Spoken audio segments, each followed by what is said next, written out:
ওই কবরের জমিনে তোমাকে আমাকে একা যেতে হবে প্রতিদিন।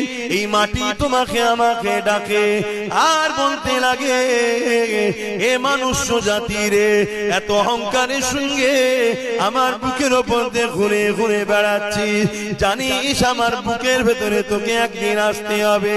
আমি কবর একা থাকার জায়গা, আমি কবর পোকামাকড়ের জায়গা, আমি কবর অন্ধকার জায়গা। এই কবরে আসার আগে তৈরি হয়ে আয়, নচে তোর এখানে কিন্তু বড় কঠিন মুসিবতে পড়বি।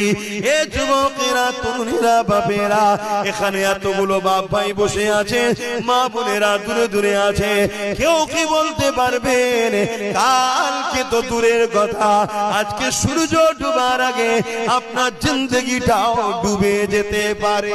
অথচ আল্লাহ পাক কোরআনের মধ্যে বললে, ওয়ালতানজুরু নাফসুম মা কদ্দামাত লিগাদ, প্রতিটা নফসের উচিত পরকালে বেশি বেশি করে ভাবা কি হবে আমার।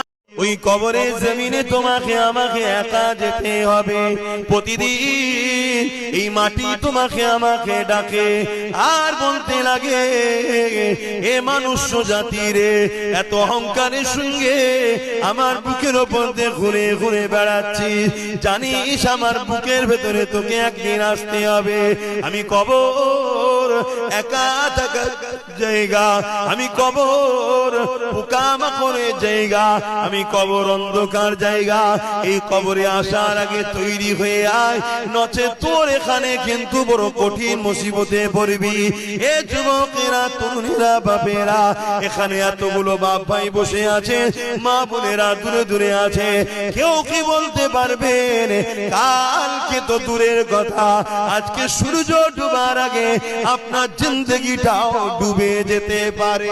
অথচ আল্লাহ পাক কোরআনের মধ্যে বললে, ওয়ালতানজুরু নাফসুম মা কদ্দামাত লিগাদ, প্রতিটা নফসের উচিত পরকালে বেশি বেশি করে ভাবা কি হবে আমার।